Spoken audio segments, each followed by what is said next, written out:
We live in a world of relentless change.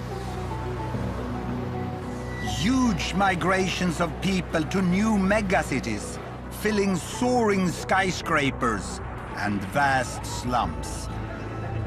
Ravenous appetites for fuel and food, unpredictable climate change. And all this in a world where the population is still growing.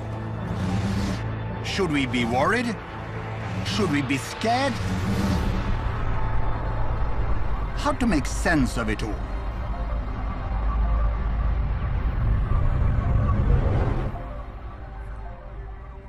"7 billion people now live on this planet of ours. Isn't it beautiful?" But when some people think about the world and its future, they panic. Others prefer not to think about it at all. But tonight, I'm going to show you how things really are. My name is Hans Rosling. I'm a statistician at... No, don't switch off. Because with the latest data from all countries, I'm going to show you the world in a new way. I'm going to tell you how world population is changing and what today's data tell us about how the future of the world will be. We undeniably face huge challenges. But the good news is that the future may not be quite as gloomy and that mankind already is doing better than many of you think.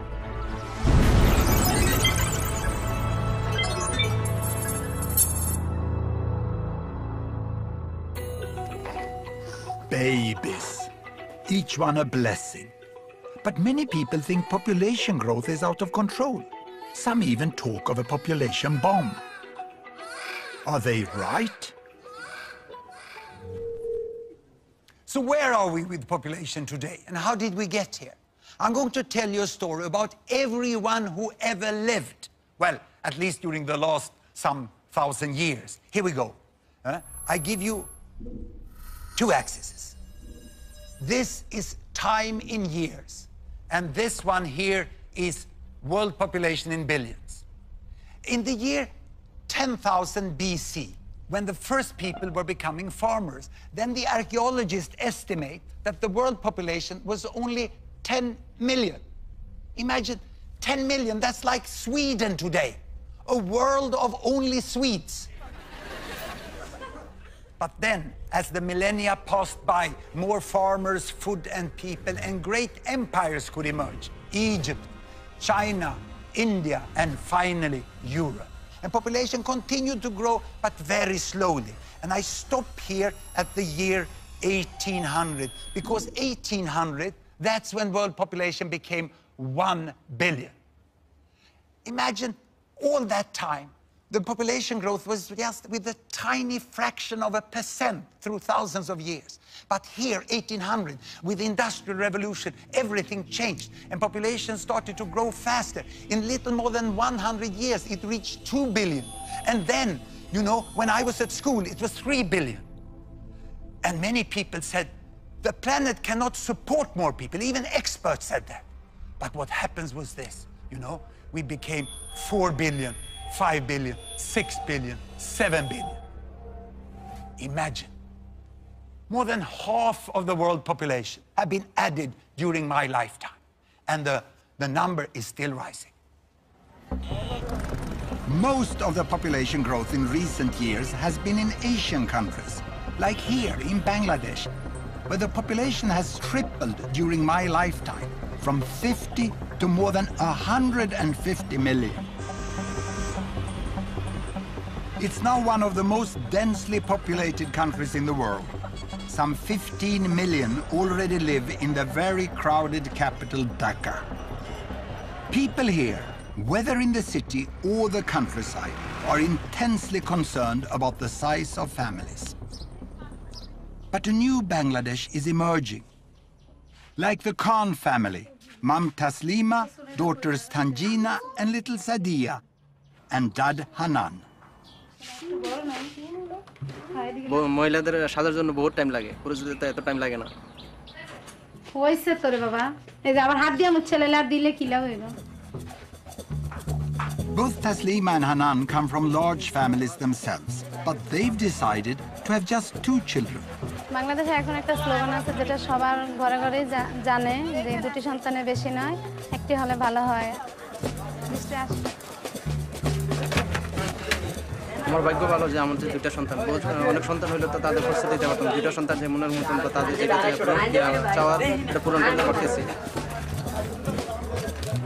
তোমার আর কি আমার pocket খালি হয়ে গেছে।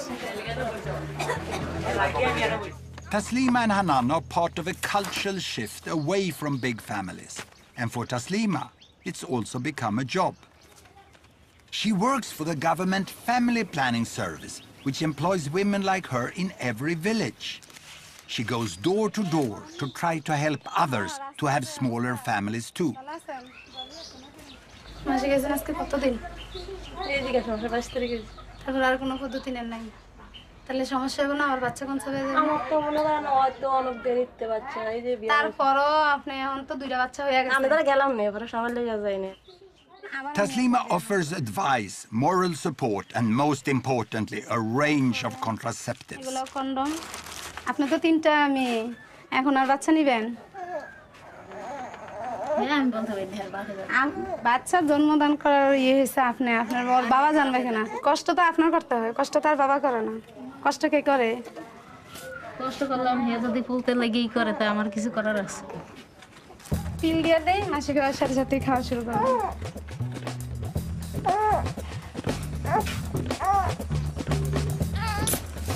যে অনেক যারা একটু কম শিক্ষিত এরা বুঝতে চায় না, বুঝাতে হয়, অনেক সময় লাগে এই আর কি। So how successful has Taslima and Bangladesh been in reducing fertility rate? That is, number of babies born per woman. In Sweden, we set up Gapminder Foundation to make the world's data available in a way that everyone can understand. So I can show you the situation in Bangladesh and what has happened. Here, a horizontal axis, babies per woman, all the way from 1 to 2 to 7 to 8. And here, a vertical axis, that is lifespan, life expectancy, how many years a newborn can expect to live, from 30 all the way up to 90. Now, we start in 1972, a very important year for Bangladesh, the first full year of independence. That year, Bangladesh was over there, and they had on average 7 babies per woman, and lifespan was less than 50 years. So what has happened after independence? Have life become longer in Bangladesh? Have children become fewer? Here is the data. I start Bangladesh. Indeed, you know, life is getting longer and babies fewer, 6, 5, and life even longer, 4, 3, and they land now almost to 2. It's 2.2, and the lifespan is 70. It's absolutely amazing. In 40 years, Bangladesh have gone from 7, 6, 5, 4, 3, 2. It's a miracle that has happened in Bangladesh. But is it only in Bangladesh? Well, I'll show you the whole world. I will go back 50 years in time to 1963. Here are all the countries. And these green ones is America, North and South. The yellow ones is Europe, East and West. And blue is Africa, North and South of the Sahara. And red is Asia, and we include Australia and New Zealand. The size of the bubble show the size of the population. Look, the big ones over there is China and India, and Bangladesh is just behind. In 1963, the average number of babies born per woman in the world was 5.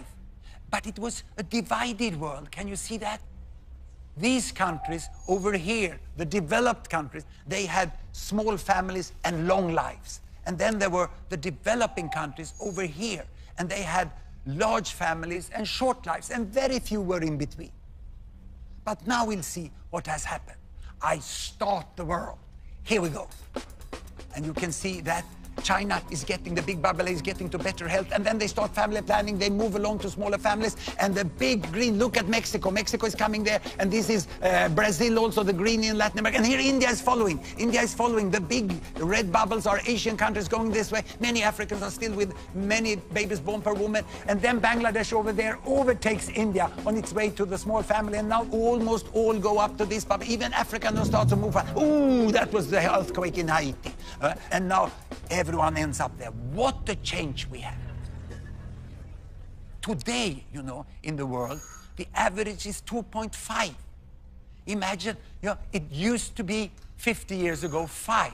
And the world has changed. The average number of babies born per woman have gone from 5 to 2.5, and it's still decreasing. What a big change. People would think that Bangladesh and countries like that is some sort of epicenter of a population bomb. They couldn't be more wrong. To me, health workers like Mrs. Taslima and their colleagues, who have taken their countries from this side all over in a few decades to much better health and small families, they are the heroes of our time. It's an amazing change that has happened. We no longer live in a divided world. But how much do people know about this amazing change? At Gapminder, we not only show data, we also measure how much people know or don't know about the world. So we did a first survey in Sweden. The results were depressing. So we did our second survey in Britain. And we had high hopes because the British have been all over the place, you know. So we thought we would get good results here. The first question we asked was, how many babies do women have on average in Bangladesh? And we gave 4 alternatives: 2.5, 3.5, 4.5, or 5.5. This is the result of the British survey.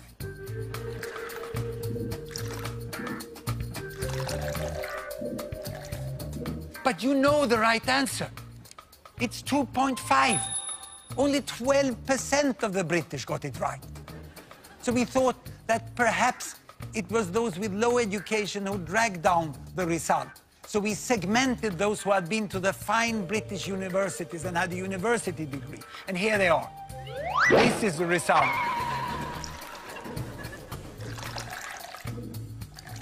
If anything, worse. So now you may conclude that the British lack knowledge about the world. What if I would have asked this chap and his friends? I would have written the different answers on bananas and let them pick 1 banana each, you know. This result I would get. Of course, chimps know nothing about Bangladesh.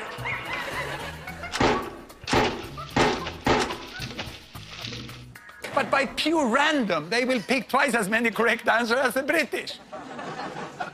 And of the British, you know, more than half of the British people think it's 4.5 or more. The problem here is not lack of knowledge, it's preconceived ideas. The British cannot even imagine, cannot even guess that women in Bangladesh have 2.5, and you know it's really 2.2 already. This is what the Brits don't know, that Taslima and her family are the norm in Bangladesh today, the most common family size. And it's not only there, it's all over the world. In Brazil, 2-child families. Vietnam, 2-child families. And even in India, the most common family size is 2 children today. And also, if you go to the African continent, you go to the big cities here, Addis Ababa, you have less than 2 children per woman today in Addis Ababa. There can be Muslim, Buddhist, Hindu, Christian. There's not one religion, not one culture, not one continent where 2-child families cannot happen. This change from big families down to 2-child families is one of the most important things that have happened in the world during my lifetime. It's unprecedented in human history.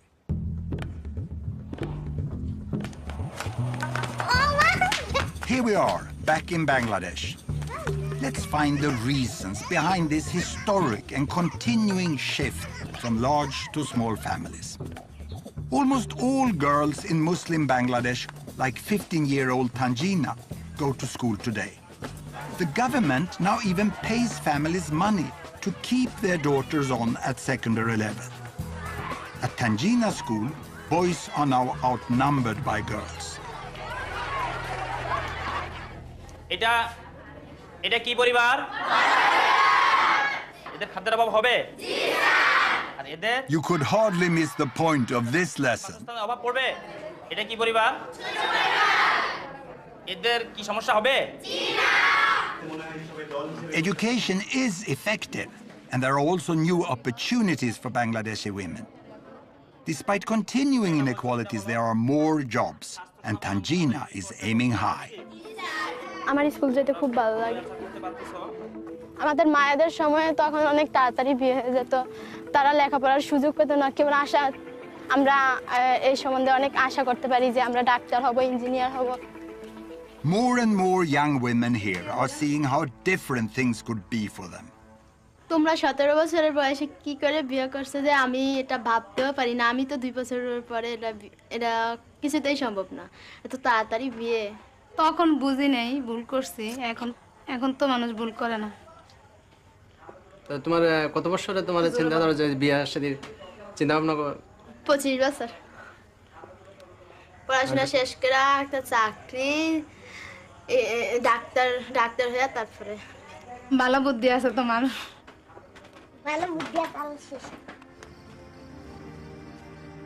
It's wonderful to see Taslima so full of hope for a bright future for her 2 daughters. But one essential transformation underpins the change in Bangladesh. It's a dramatic improvement in child survival.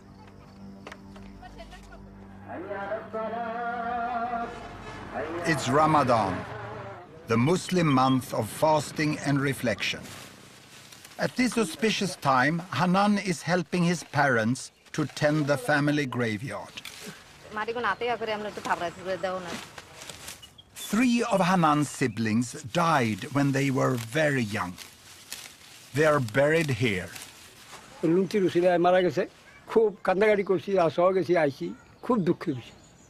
ব্যবস্থা থাকতো, doctor থাকতো, তো চিকিৎসা করলে একটু তো বাস মনে পড়ে না। আমি যার দিন বাইছে তো একদিন মনে পড়বো না আমার। Back when Hanan's parents were a young couple, 1 in 5 children in Bangladesh died before they reached 5 years of age.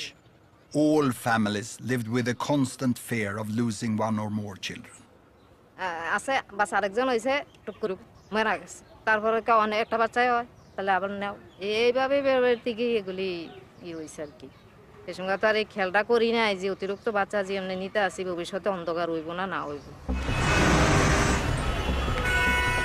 In the last few decades, Bangladesh has made great progress in basic health, particularly in child survival. Vaccines, treatment of infections, and better nutrition and hygiene have all saved the lives of millions of children. And as parents have come to see that all of their children are now likely to survive, the biggest obstacle to family planning has at last gone. Even in the slums of Dhaka, women now have on average just 2 children.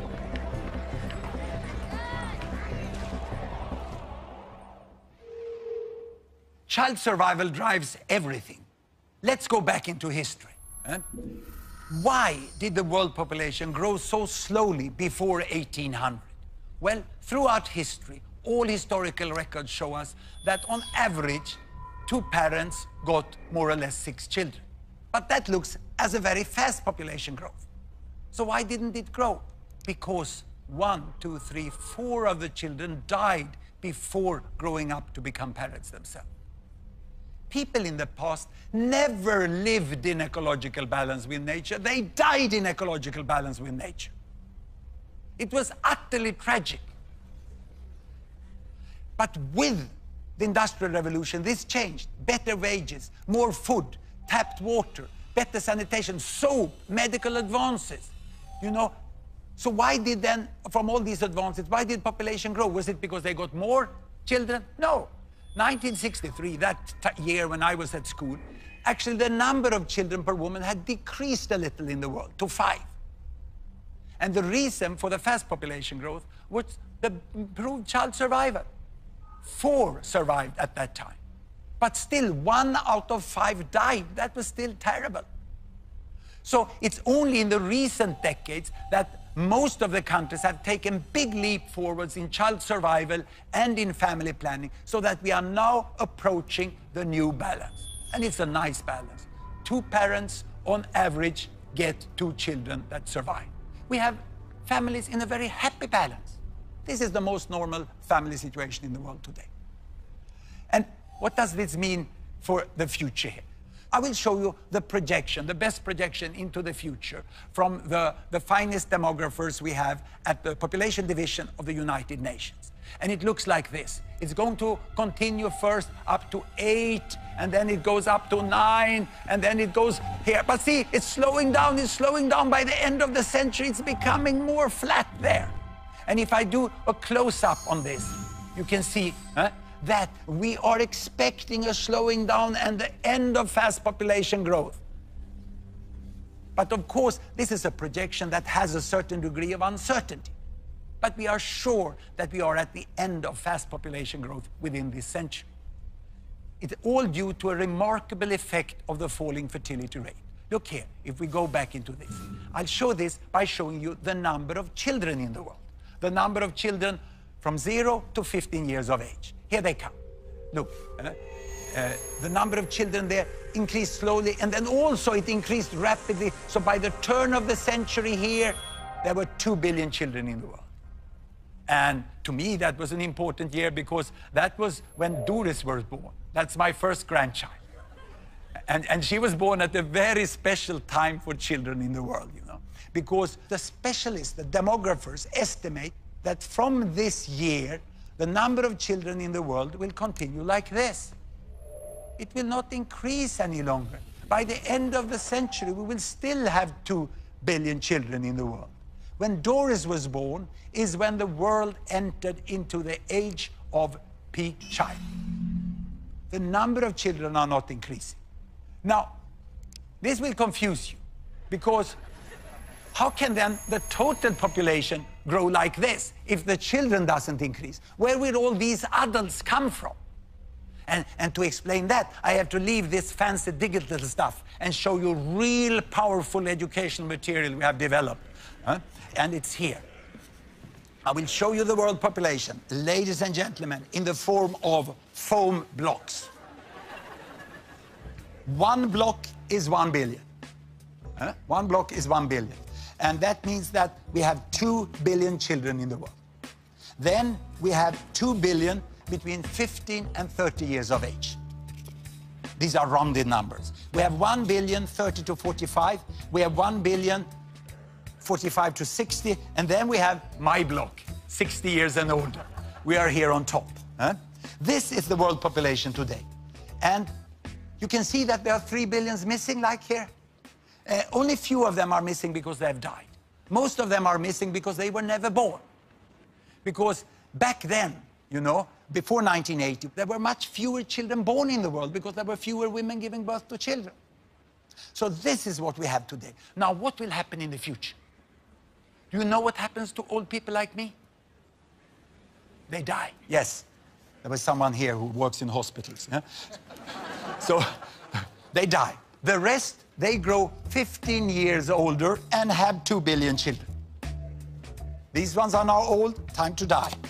And then these ones grow 15 years older and they have 2 billion children. This one die and the rest grow 15 years older and have 2 billion children. And without increasing the number of children, without increasing the length of life, we have 3 billion people more by this big inevitable fill-up of adults, which will happen just when the large young generations grow up.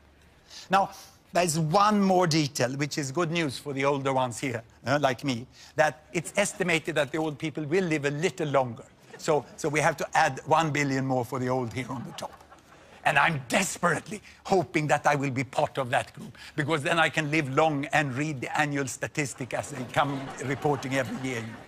But when I talk to many fine environmental activists, which are really have a good concern about the environment, they very often tell me, we have to stop population growth at 8 billion. But when I then talk with them, first they don't know that we have reached peak child. And then they are completely unaware that most of the remaining population growth is an inevitable fill-up of adults. So we will end up with more or less this amount of people. So we know how many billions there will be, but what about where they live? Now and in the future. There you have the world, and here are the 7 billion. Now, out of the 7 billion, 1 live in the America, North and South together. 1 in Europe, 1 in Africa, and 4 in Asia. So this is now, but how to remember this? I have a very simple way of remembering this. I put up the numbers like this, and then I say, this is the PIN code of the world, 1114. Now, what will happen up to mid-century? That we know fairly well. Europe, no increase. In fact, the European population is decreasing. In America, a little more people, mainly retired people in Latin America, so it makes no difference. It's more or less the same. In Asia, we will have 1 billion more. And then the population growth in Asia is over. In Africa, in the next 40 years, the population will double to 2 billion.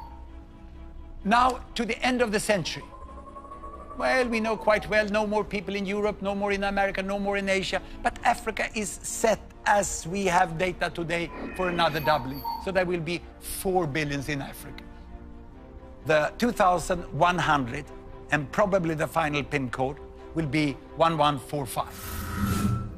So in 2100, there will be quite a different world. The people who live in what I call the Old West, in West Europe and North America, will by then be less than 10% of the world population. 80% of the world population will be living in Asia and Africa. But will there be resources enough to sustain them? Well, this will be a huge challenge, and nothing will come automatically. But my take is that it is possible for all these billions to live well together.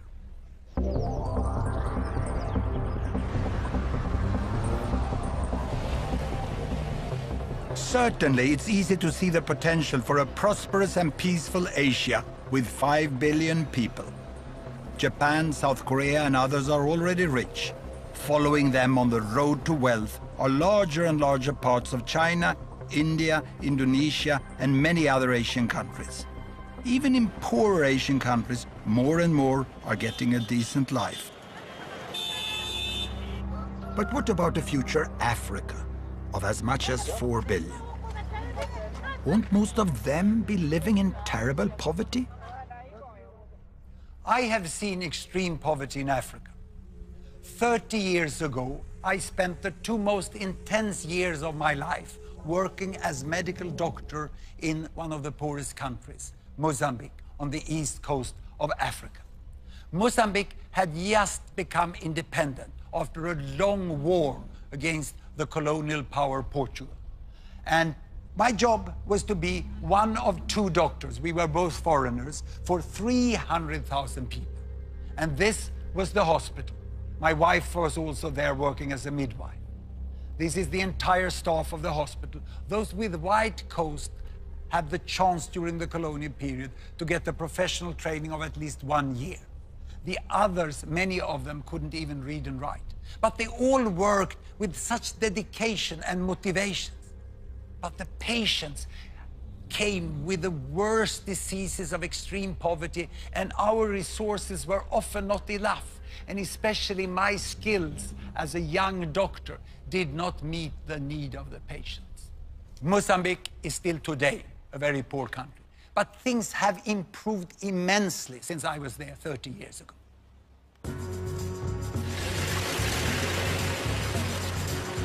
For a start, there's now a brand new hospital in the town where I worked 30 years ago.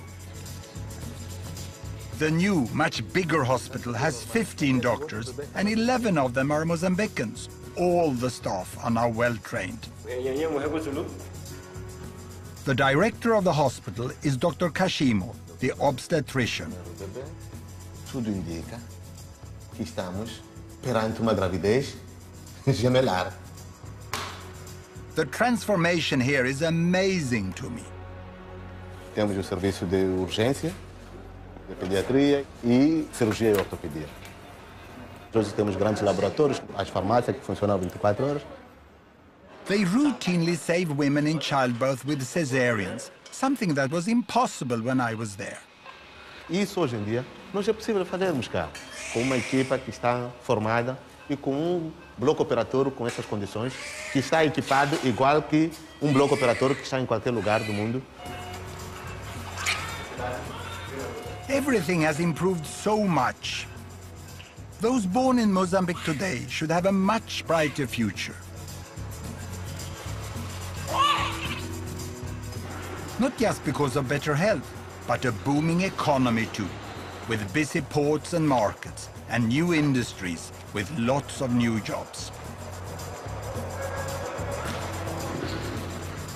I know you might be thinking that this good news is just about cities and towns.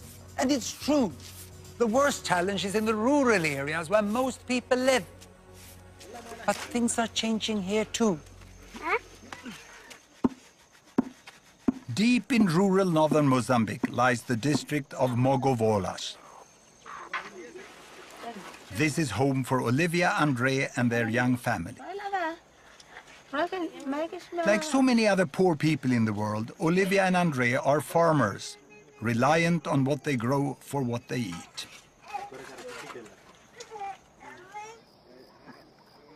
It's 4 a.m. and the day's tasks beckon.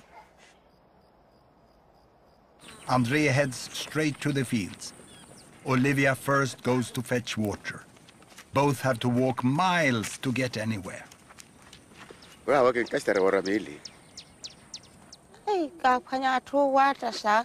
And Nick, I started in Taigora, Pili. I'm taking Pia, but he gave only a kilometer. With no other means of transport, everything has to be carried. Olivia and Andre have 8 children. Fertility rates are still high in much of rural Africa, and it's the poorest families who have the most mouths to feed.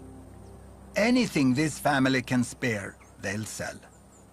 Mi kirero o sofereri masikino lima pe wa kule purututu masivali wa kule purututu ne nkimpanyere tu para wera permene shikiwe he opanya mzuruku wa wera kitihe kaba na akalaba.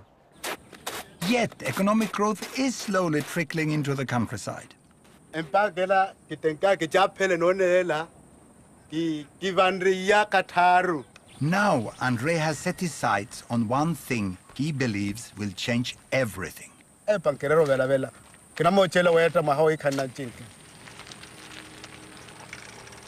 Bicycles can make a huge difference to the lives of the rural poor. They save hours every day and get so much more done.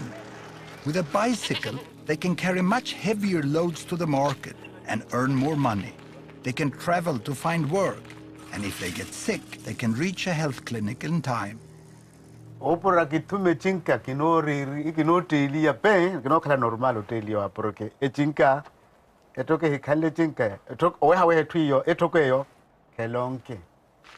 Andre and Olivia have been putting money away for 2 years. They haven't quite enough yet.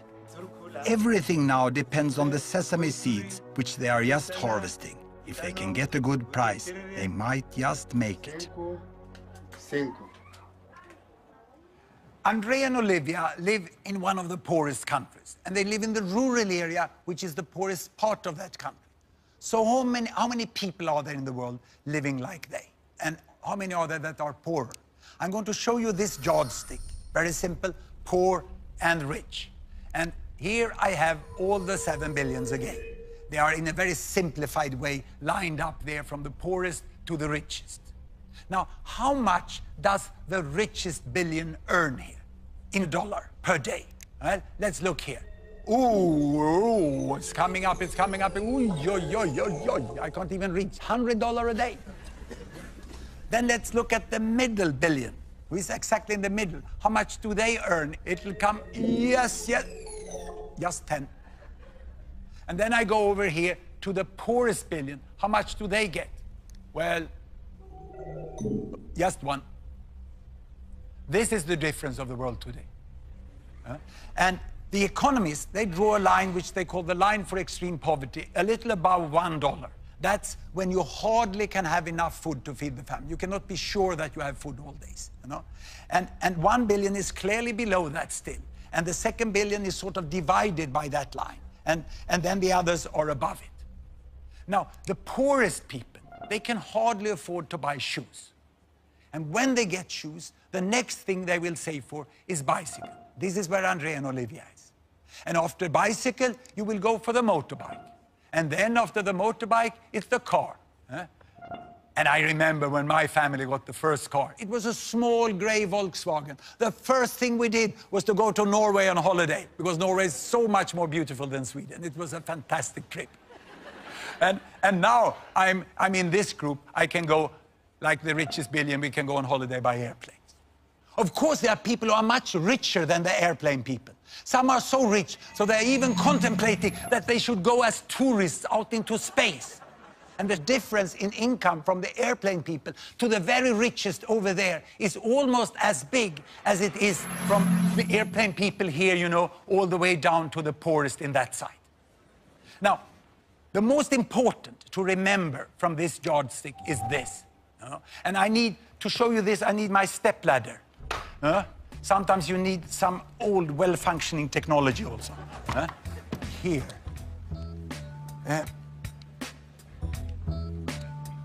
I can only reach up. Here they are. Now I'm at the top. The problem for us living on $100 a day is that when we look down on those who have $10 or $1, they look equally poor. We can't see the difference. It looks as if everyone is living on the same amount of money. And they say, oh, they are all poor. No, I can assure you, because I've met and talked with people who live down here, and I can assure you that the people down here, they know very well how much better life would be if they would move from $1 to $10, 10 times as much income. This is a huge difference, you know. And to understand this, this is what Olivia and André is trying to do now. Each little step they take along this line here, you know, from the shoes towards the bicycle, small as it may seem from far distance, make a huge difference in their life. And if André and Olivia would get that bicycle, it would speed them along to better life and better wealth up in this end. Today, André and Olivia are preparing to sell the sesame crop they've been growing for many months. Pero eso acala ya acala 25. Asintano va, o cala un poco normale, only toma 40, 45. But André and Olivia will have to be careful if they are to get paid the proper price. No kala no shuti hi atwale, bakwale nda ya ro kunyale iwe. Bali balance tsa bale water wa no ro bale tsoli kana. Aha na thuka ka shininya le bantsuwela ya vo. Akora pitsari 10 kilo. Vale nro khuma balance ambale hiyo ni pizza ndri. Balance ahu. Enro khuma vale 30 awoito. André is going to do the selling, and for the last time, he hopes, he has to get help to transport the crop to market. André now needs to keep his wits about him. Amigo, the deal is done, and André is happy with the price he's got.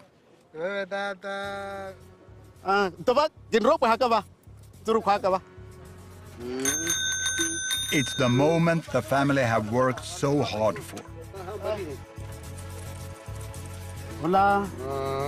Yaroa. Hola. Yaroa.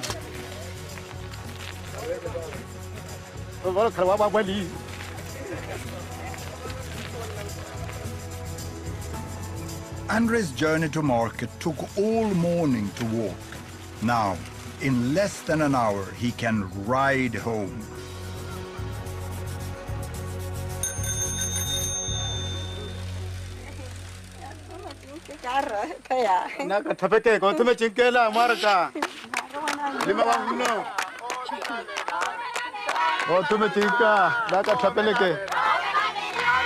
The bicycle is put to use at once.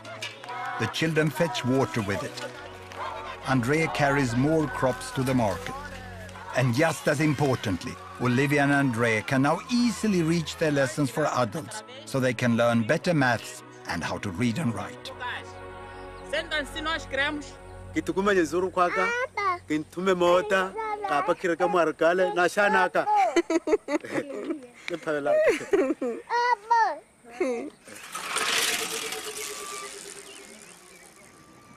It's so great to see Olivia and André pedaling their way out of extreme poverty. And they use the bicycle to go to literacy classes. Education is so important for the progress of people and nations. But how many know what has really happened with education in the world? Time for the Great British Ignorance Survey again. Here we go. we asked what % of adults in the world today are literate, can read and write. Can I ask the audience? How many guess 20%? Hands up. 40%? 60%? And 80%. This is the result of the British sample.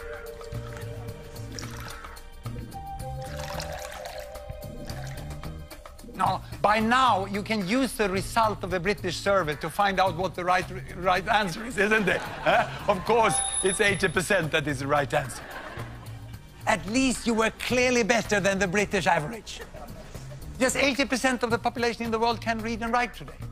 Literacy is 80%. Actually, the last figure is a little higher. So if I would have compared that with the chimps again, you know? So it's once more, you only get random results from the chimps. But you get 3 times as many correct answers than you get from the British. And now, the university people. Perhaps they know this, or even worse. What on earth are they teaching at British universities?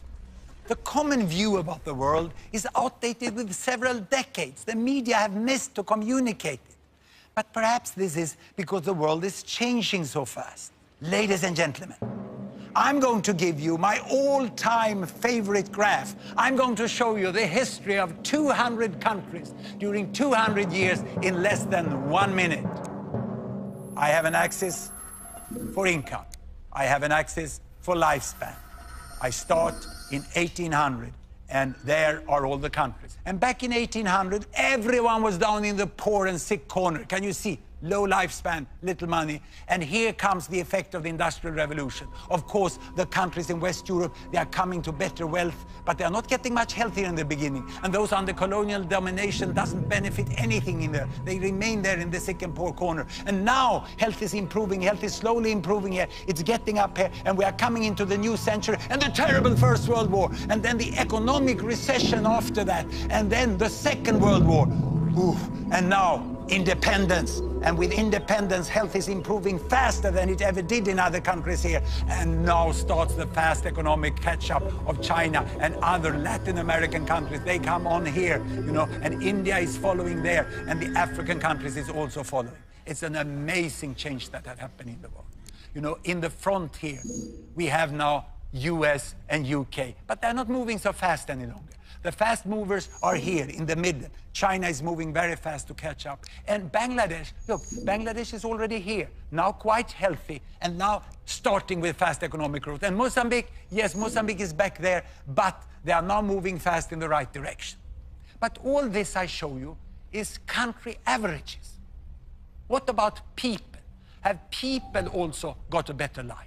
I'm now going to show you something which makes me very excited as a statistician. I'm going to show you income distribution, the difference between people. And to do that, I take the bubbles back 50 years, and then we are going to look only at money. And to do that, we have to expand and adjust the axis, because the richest is so rich and the poorest is so poor. So there will be a bigger difference than between the countries. And what we do now is that we let the country fall down here, this is United States, and spread to show the range within the country. And I take down all the countries in the Americas. And now you can see from the richest person to the poorest person. And the height here shows you how many there are on each income level. And now let's take down Europe. And on top of that, I'm going to put Africa. And finally, the region with most people on top of everything, Asia. Now, in 1963, the world was constituted by 2 humps. First, the richest hump. It's like a camel, isn't it? The first hump here with the richest is mainly Europe and the Americas. And the poorest hump over here is mainly Asia and Africa. And the poverty line was there. Can you see how many people there were in extreme poverty 50 years ago? And most of them were in Asia, and people were saying Asia will never get out of poverty, except that some people are still saying about Africa today. Now, what has happened? I start the world, and you can see that many people are born into poverty here, but Asia goes towards higher income, and 1 billion goes out of extreme poverty this way, and the whole shape of the world changed, and the camel is dead. It's reborn as a dromedary. And what you can see here, you know, is the variation from the richest, that is most people in the middle. And there's a much smaller proportion of the world now in extreme poverty. But be careful, it's still a lot of people, more than 1 billion people in extreme poverty. Now the question is, can this move out of extreme poverty now continue for those in Africa and even for the new billions in Africa? I think it's possible, even probable, that most countries in Africa will rise out of poverty too. It will need wise action and huge investment, but it can happen. The many countries of Africa are not all advancing at the same pace. A few are moving very fast, others are stuck in conflict. But most, like Mozambique, are now making steady progress. And what about feeding all the new African people in the future? Yes, there are shortages today, but there is also much potential here. Agricultural yields in Africa are just a fraction of what they could be with better technology. And Africa's rivers are barely tapped for irrigation. One day, Africa could hum with combine harvesters and tractors and grow food for many more billions. And please, don't imagine it's just me who thinks Africa can make it. The United Nations is about to set itself a new official goal, eliminating extreme poverty within 20 years. Everyone understands it's a huge challenge, but I seriously believe it's possible. Imagine if that would happen. Now, what we have seen so far is that the rich end, it moves. And the middle, it moves. But this poorest end is stuck. It's here in extreme poverty we find almost all the illiteracy. Here we find high child mortality and still many babies born per woman. It's like extreme poverty reproduces itself if you don't end it swiftly. But Andrea and Olivia and people like them, they work so hard to get away from it. And if they only can get the right help from their government and from the world at large, with things like school, health, vaccines, roads, electricity, contraceptives, then they will manage. But they will mainly manage by their own hard work. Here we go, you know, go on, follow Andrea and Olivia across the line, you know. It is possible within some decades, yes. But getting out of poverty is just the beginning. People want to continue along this line to a good life. But what does a good life mean? For most people in the world, the good life they are striving for will mean more machines and much more use of energy. So there's a problem, because all this adds to one of the great threats for the future, severe climate change. 80% of the energy the world uses is still fossil fuels. And the science shows that the climate may change dramatically in the future because of the carbon dioxide emission from continuing to burn all these fossil fuels.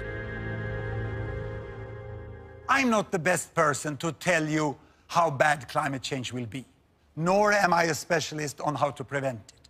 What I can do is to show you data to make you understand who is the one that emits the carbon dioxide.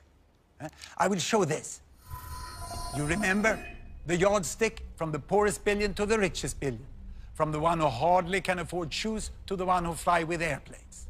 Now, this shows the total amount of fossil fuel used in the world during 1 year.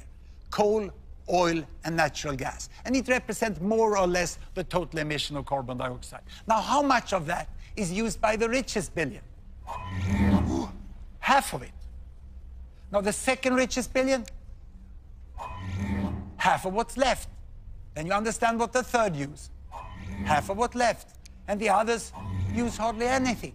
This is rounded numbers, but it clearly shows, you know, that almost all the fossil fuel is used here by the 1, 2, 3 richest billions. More than 85% they use. Now, the richest billion here at least have stopped increasing, but we are yet to see whether they will decrease.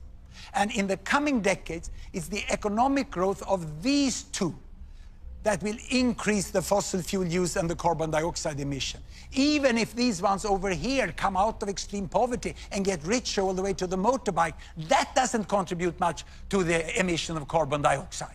And regarding population growth, most of the additional billions in the next 40 years will be in this group here. But still, if you ask people in the richest end, they seem to get everything wrong. They look down on the world from their very high emission, and then they say, oh, those over there, you cannot live like us. You will destroy the planet. You see, I find the argument from the people here catching up to be much more correct than logic. They say, who are you to tell us that we can't live like you? You better change first if you want us to do it differently. There are many essentials to having a good life that billions in the world do not yet have. Andrea's village and house, and so many like them, don't even have electricity. Mozambique has huge coal reserves. And if it and the other poorest countries build affordable new power stations burning coal for electricity and industry, I don't think anyone who emits more carbon should interfere. Now, what I'm going to do is ask you two questions that I often ask my Swedish students. The first one is this: how many of you have not traveled by an airplane this year? Quite a few can do without flying. So the next question is, how many of you have stayed away from washing machines and you have hand washed all bed sheets, clothes and laundry during the last year? I thought so. No one. Everyone who can afford use washing machine, even the hardcore in the environmental movement. And I still remember the day when my family got the washing machine. It was the 1st of November, 1952. Grandma was invited to be the first to load the machine. She had hand washed her entire life for a family of 9. And when she loaded the machine, she sat down on a footstool and she watched the entire program during 1 hour. She was absolutely mesmerized. For my mother, it also meant a lot of more free time to do other things. She could read books for me. I think that's what made me professor. No wonder we said, thank you, steel mill, thank you, washing powder factory, thank you, electrical power station. Now, when thinking about where all this leaves us, I have just one little humble advice to you. Beside everything else, look at the data. Look at the facts about the world, and you will see where we are today and how we can move forwards with all these billions on our wonderful planet. The challenge of extreme poverty have been greatly reduced, and it's for the first time in history within our power to end it for good. The challenge of population growth is in fact already being solved. The number of children have stopped growing. And for the challenge of climate change, we can still avoid the worst. But that requires that the richest, as soon as possible, find a way to set their use of resources and energy at a level that step by step can be shared by 10 billions or 11 billions by the end of this century. I've never called myself an optimist, but I do say I'm a possibilist. And I also say the world is much better than many of you think. Thank you very much.